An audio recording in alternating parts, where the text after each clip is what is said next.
means to me be pretty impossible to define because it's defined who I am.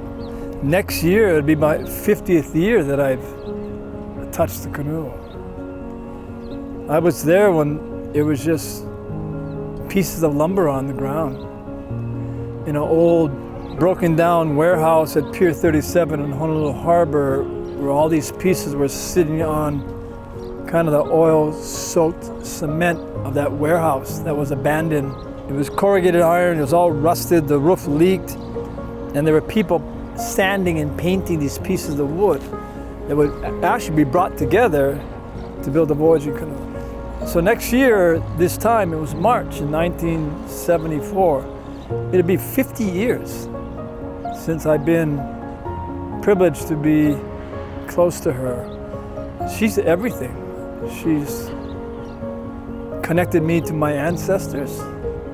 He put me on the road of the deep ocean, great oceans of Kealaikahiki.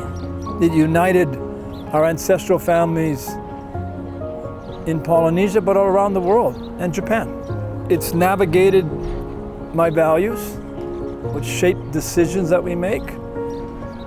And it linked me to a number of things. Hokulea took us out so we could learn the wild and watch nature and pay attention to nature, because we need to pay attention to make decisions. Hokulea took us on the road of Kealaikahiki, the pathway to our ancestral homeland, and Hokulea showed us the way because it knows the road better than we do. And Hokulea taught us about and got us into the gravity of extraordinary teachers from around the world. Maupiailu, the one that should be respected the most, the great master navigator that showed us the way. My father, who taught us what leadership means and what it is to commit to something. Hokulea was gravity in my life that brought the most important to me, teachers. And the one that would be the first teacher of the ocean, the first teacher, was Nisei. Makes me cry. Because the names that I talk about, they're not here. Their spirit is, their memory, their teachings is here. Sometimes I turn around and look behind and I want to see them, but they're not there. They're in our memory. Yoshi Kawano, my first ocean teacher, and probably my most important, was Nisei. His name is Yoshi Kawano, who worked on my grandfather's dairy farm when Hawaii was still agriculture. My parents trusted the three of us, my older sister, my older brother, in their care when we were young, and it must have been when I was 5 years old. He gave me the most important gift. He gave me this kind of 4-foot piece of bamboo that would be turned into a fishing pole. He would deliver milk to people's doorsteps from like 10:30 at night to the morning, but because he gave me the gift, I would be sitting at his door when he came home at 8 o'clock in the morning, and he would pick me up every day, put me in the car, and drive me to a place called Maunalua Bay. And it was there where the beginning of this love for fishing turned into the love for the ocean. And that bamboo pole and the gift was really the primary navigator that sent my life in this career into the ocean. Because Yoshi took me when I was young, I was training to be a navigator at a time when we didn't even know what navigators were. Because navigators need to watch nature to make good decisions for their home. Yoshi was, the first and probably the most important teacher that allowed me to eventually come here. Because Yoshi told me, without saying it, why this canoe is important, because of its relationship to the ocean. So I have a very deep aloha for him and for the place he came from, Japan.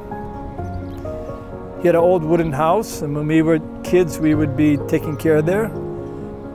We would take a bath in a furo that was powered by our local trees. You could smell the kitchen because it was very Japanese. We sat and ate on futons. All the decorations were Japanese in his house. So when you walked in the door, you knew you were walking into his home that identified who he was and the fact that he never forgot where he came from. And but it was outside with Yoshi in the natural environment that he would talk about the blue lights of Kulepiamoa Mountain. These are the Hawaiian spirits. You talk about the Menehune. Everything outside was Hawaiian. And Yoshi had this beautiful, beautiful ability to link the best of what it is to be Hawaiian, the best of what it is to be Japanese, and essentially tell us, it doesn't matter, we're all one people. You ask the question, what does Hokulea mean to me? I probably would have never understood why it was important to follow for 50 years if it wasn't for Yoshi. He was preparing me to understand. And it's taken Hokulea to Japan in 2007 as a journey of respect and gratitude and thank the many Yoshis in Hawaii that have. And the thing about them back then, those immigrant populations, one thing was common, they were all poor. If you looked at their wallet, there's almost nothing in it. They're all poor. But every afternoon I would go there and they would be after work. Everybody was smiling and everybody was laughing, whether you were Japanese, whether you're Filipino, whether you're Chinese. It didn't matter. That because Yoshi didn't define his wealth by what he accumulated, he defined it by what he gave away. You go to his house, if he doesn't have any food, he'll give you a plant, you take it home. He'll give you everything, even though from our societal kind of definitions, he didn't have anything. No. He had the best gift, and that was a deep, deep sense of aloha. Because aloha is love, and that's Yoshi. So, to me, Yoshi was the bridge between this canoe and Japan. This canoe carries this place called Hawaii. It links us, and it's made us all better people. Because we can open every front page of every newspaper and look at war. We can open up every pathetic negative story there is about the planet and climate change. We can look at the world fracturing and pulling apart, but that's not the story of Yoshi. And it's not the story of the relationship between Hawaii and Japan. It's about unity, it's about love. It's about choosing love over fear because of people like Yoshi. Significant meaning about this voyage is taking responsibility to do something that's going to secure a future that our children deserve. And we choose Moana Nui Akea, the ocean of the great expanse, because Moana Nui Akea connects us. It doesn't divide us, it connects us with a complete, full, total understanding that there will be no health or well-being on this planet if you don't protect the health and well-being of the oceans, period. It's that simple. And we are now in this moment in time in human history where we need to choose. The hard, cold science is showing that population growth, exponential, human needs growth against the dwindling of natural resources that support the growth, we're going to cross some point. And at that point, we will have exhausted the earth, and the earth cannot help us anymore. It can't help us anymore. Once you cross that point, there's no return at least for 3 or 4 generations, at least. Let's not let that happen. Let's act. So we're going to use this canoe to go on that ocean that protects us, whether it's climate, whether it's food, whether it's distribution of temperature, all these systems of life that we enjoy. We're standing in sunlight. Can't do that on the moon or Mars or anywhere else in the universe. We can go in the shade and we're still okay.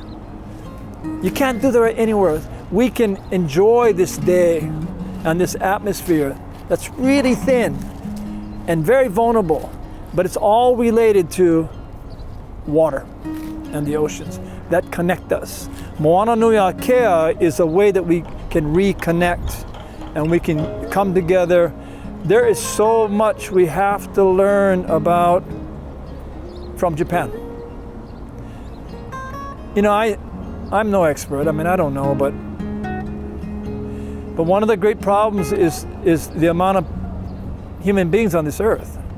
At some point, if we're really going to do something, we're going to have to, whether we like it or not, we're going to have to stabilize the population before we can stabilize the damage to the earth. And so Japan, to me, has such an important story because they figured that out. Japanese people are very, very smart. They are innovative, they're creative, and we have a lot to learn. And what I love about their ability to control their human need is how they did that with such dignity and treatment of their elders in such a dignified way. So Japan, to me, is the essence of what it is to be family. And the world's forgotten that. We want to go with permission. We need permission from Japan to enter your waters. But we're asking you that permission so that we can come as students so we can learn. That's our job in Moana Nui Akea, is to connect, discover, uncover, learn, and act. My message to Japan would be mahalo. And I don't say that just because of me, but back in the 1800s, when you people came and helped shape a society in Hawaii that remembers how to be tolerant and accepting, and ultimately in the end, those people that came from Japan reminded us in the diversity of who we are, we still can be kind. And that's what makes Hawaii so special. All the fracturing that's going on this planet, intensity to just to go to war as a solution, that's not what we learned from the people that came here. So it's mahalo to all of those before us. And mahalo for, if you give us permission to bring our young ones to Japan, to connect with your young ones, and make sure that when the canoe leaves, there is a relationship constructed around the values of aloha and love and care. And that's the way we will sustain our relationship as a promotion of peace to the world.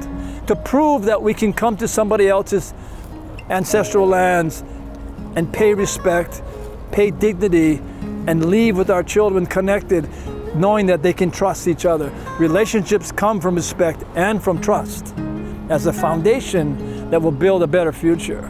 Let us bring our young ones. And then it's just aloha. The only solution to the future is love. And that's what aloha means. My whole experience with my time with your ancestors has been all about that. Respect, trust, aloha. Thank you.